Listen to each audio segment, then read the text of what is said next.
내란 수사를 대하는 검찰의 태도가 석연치 않습니다. 내란을 축소, 은폐, 왜곡하려는 것 아니냐는 의심을 살 행동을 하고 있습니다.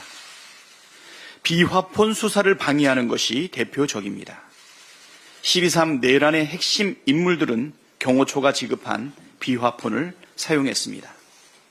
특수전 사령관, 방첩사령관, 수방사령관 등은 지난해 4월 경호처로부터 비화폰을 지급받았고 김용현 전 국방장관도 경호처 비화폰으로 사용했습니다.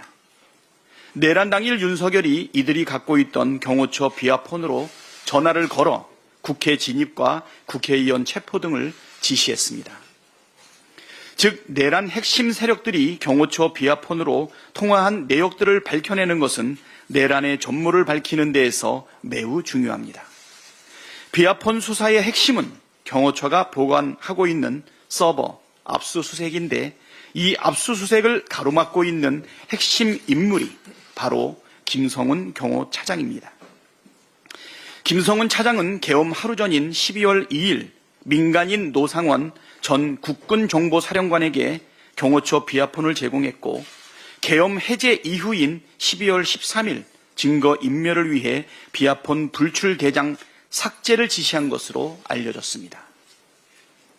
그런데 정작 검찰은 김성훈 차장에게 대한 경찰의 구속영장 신청을 2번이나 반려했습니다.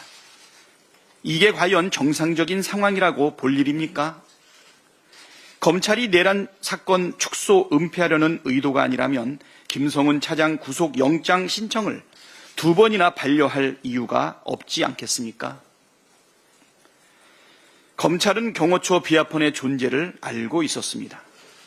김용현 전 장관이 검찰에 출석하기 전에 이진동 대검 차장은 김용현 전 장관의 경호처 비화폰으로 전화를 걸어 통화한 사실이 드러났습니다. 단순히 출석을 설득하려는 것이었다는 이진동 대검 차장의 해명은 매우 궁색합니다.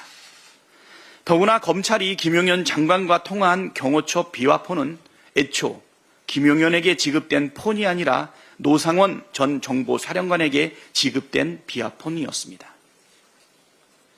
검찰이 진실을 감추고 있다는 의심을 할 수밖에 없는 상황입니다. 거듭 경고하지만 검찰은 내란 사건을 축소, 은폐, 왜곡하려는 그 어떤 시도도 중단하기를 바랍니다.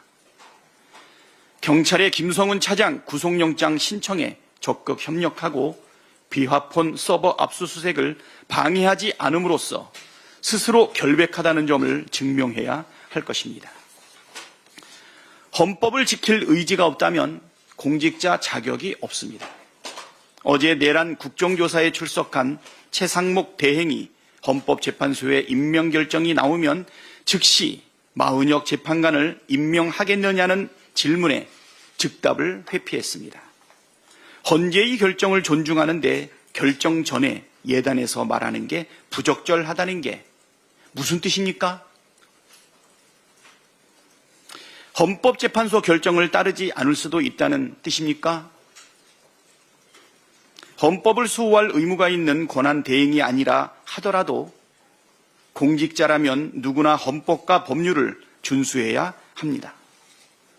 헌법재판소법상 헌재의 권한쟁의 심판 결정은 모든 국가기관과 지방자치단체를 기속한다고 규정되어 있습니다.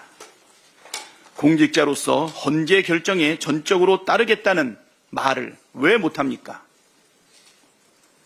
그 당연한 답변도 하지 못할 정도면 공직자 자격이 없다는 자백 아닙니까? 최상목 대행을 향해 국민께서 권한 대행인지 내란 대행인지 묻고 있다는 사실을 명심하지 않는다면 크게 후회하게 될 것입니다.